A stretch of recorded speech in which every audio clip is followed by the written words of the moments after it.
professor Marcelo Gonçalves Marcelino, falo aqui de Curitiba, capital das araucárias, aqui no Paraná. Sou militante político faz 40 anos, desde 1982. Eu comecei a ingressar na militância política. Sou uma pessoa que tenho formação acadêmica em economia, sociologia, ciência política e matemática, como professor. Estou engajado em projetos de pesquisa aqui na Universidade Federal do Paraná, no Núcleo de Estudos Paranaenses, que estuda, analisa parentesco, classe dominante, instituições no Brasil. Também participo do Núcleo de Estudos da Educação Filosófica, NESEF, na mesma instituição. Sou coordenador da Auditoria Cidadã da Dívida Pública aqui em Curitiba e membro da ACD, Auditoria Cidadã da Dívida Nacional. E estou na luta por Lula presidente e por um Brasil dos trabalhadores. E você pode me dar aí 2 argumentos definitivos para a tua escolha?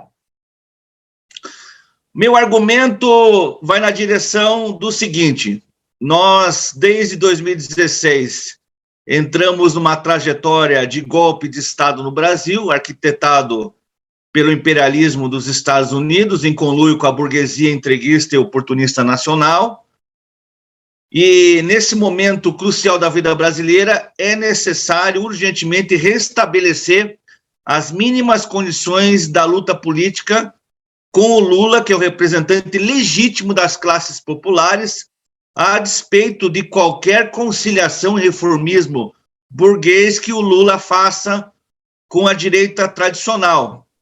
Isso é independente. A questão do Lula é mais uma questão estratégica, pragmática, para recuperar terreno na correlação de forças para lutar não só contra o Bolsonaro, porque o Bolsonaro é apenas um boneco de ventríloco da burguesia e de uma fração da burguesia que também entra em choque com a burguesia tradicional, mas não interessa. A luta maior é contra o imperialismo e contra a direita, seja ela mais proto-fascista como tradicional, e o Lula é o representante das massas dos trabalhadores, da população brasileira, que enxergam no Lula uma tendência à recuperação da soberania nacional e da dignidade do povo brasileiro.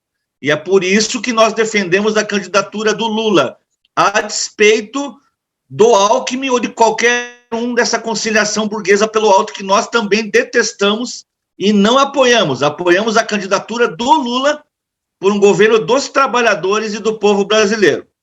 Eu sou o Daniel, moro em São Paulo e sou professor de inglês, tenho 38 anos. Sim. E você escolheu mesmo o candidato para votar no primeiro e segundo turno? Escolhi, sim. Pode nos dizer por quê, quem? Claro, bom, eu votei no Lula no primeiro turno, a minha opção seria o Ciro, porque eu gosto mais do projeto dele, e acho que ele merecia uma chance, sabe? Mas ele deu uma mudada de rumo nos últimos anos aí, passou a só atacar o PT, enfim. E essa coisa de voto útil, não sei o quê, ficou muito forte, né?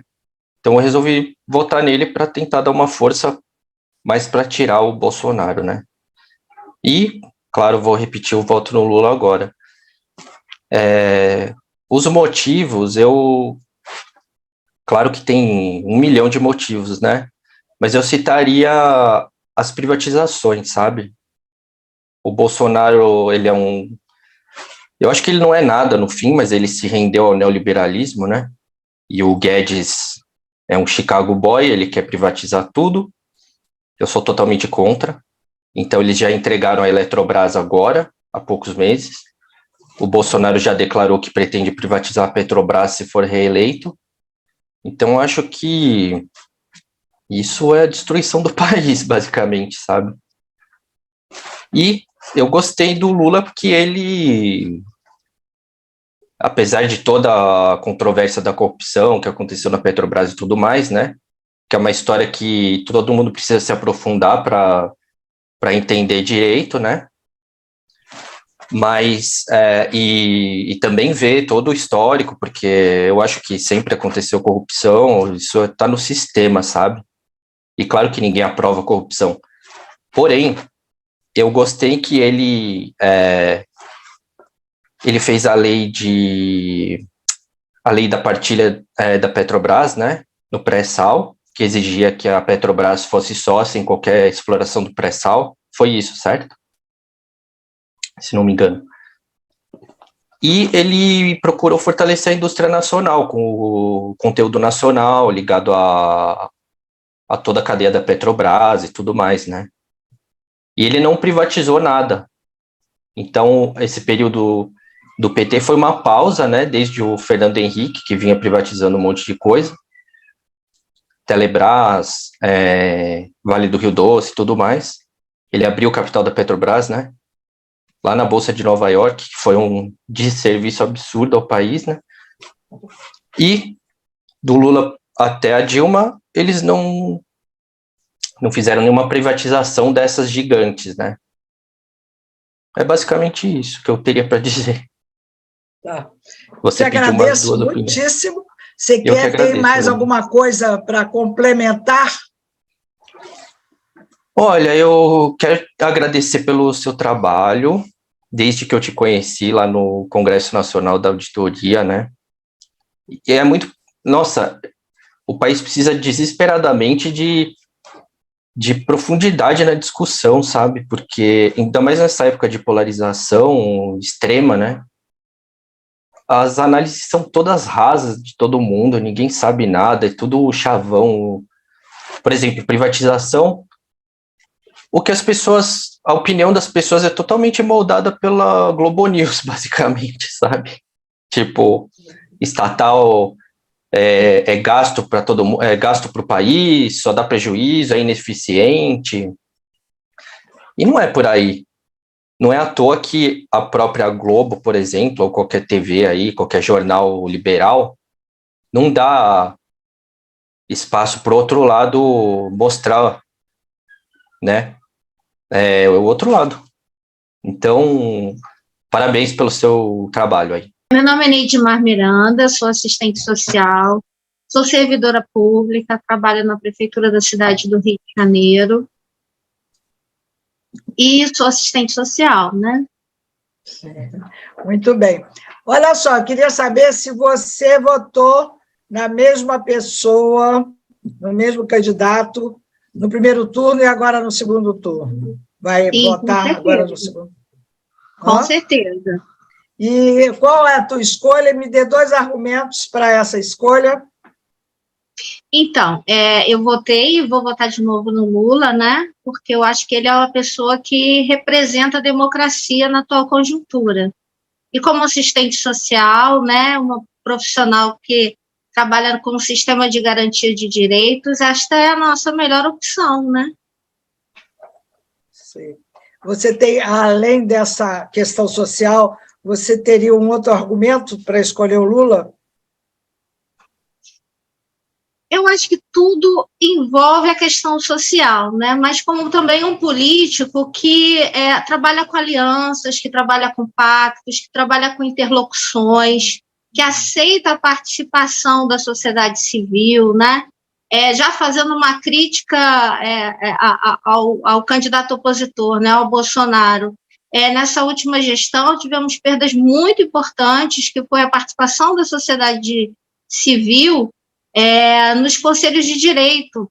Né? Os conselhos de direito foram uma grande evolução no processo da democracia no Brasil, porque foi a partir deles que a sociedade civil passou a ter assento, passou a ter escuta, que os processos decisórios em todo o sistema de garantia, seja assistenciais, seja da saúde, seja da educação e tantos outros setores, né, direitos de idosos, todas as outras questões de crianças, a gente passou a ter a possibilidade da sociedade civil participar dos processos decisórios, né? E aí, nacionalmente, a gente teve grandes perdas nesses 4, 5 anos de gestão de Bolsonaro, porque essa participação começou a ser impedida, com muita luta, né, muitas instituições tentando barrar esse processo, conseguiu, mas de forma muito insípida, porque a sociedade civil ainda está com muitas dificuldades de participar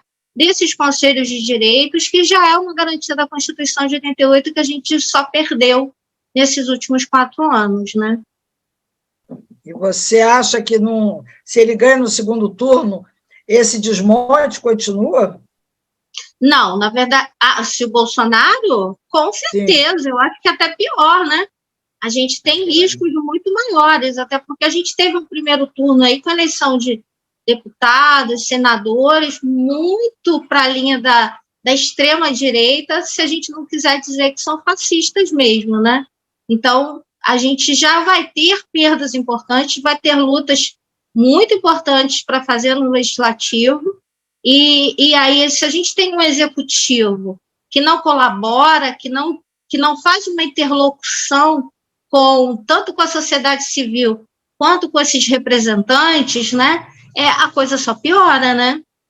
Eu sou Aldenora Gonzalez, sou uma mulher marajoara, sou daqui da Amazônia e estou atualmente presidente do Instituto Ecovida, que é uma organização nacional, mas que tem matriz aqui no estado do Amapá.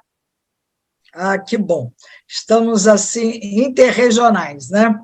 E aí eu queria que você dissesse se você votou no primeiro turno e agora vai votar no segundo turno na mesma pessoa, se você mudou teu voto, com quem você votou e me dê 2 motivos por ter votado nessa pessoa, seja ou 2 pessoas no primeiro e outra no segundo turno. Eu votei no Lula no primeiro turno e repito o meu voto no segundo turno, e se tivesse um terceiro turno, com certeza eu continuaria votando nele, em todos os turnos que houvesse. Eu tenho muitos motivos para votar no Lula, muitos, inúmeros, inclusive, mas eu queria destacar 2 motivos que eu considero os principais. O primeiro deles é a retomada, a segurança, a volta da democracia desse país, que está extremamente ameaçada. E nós, brasileiros, precisamos nos apropriar, ir para as ruas, ganhar as pessoas, explicar para as pessoas o risco que esse país está correndo pela retirada dos direitos dos trabalhadores, das políticas públicas, do controle social de todas as políticas públicas. Esse é o primeiro motivo. E o segundo motivo, todos são importantes e relevantes, é em defesa da Amazônia. Nós, povos da Amazônia, estamos sofrendo muito com o atual governo. Já vinha acontecendo desde o governo do Temer, mas com o governo do atual presidente, isso ficou muito, muito ressaltado.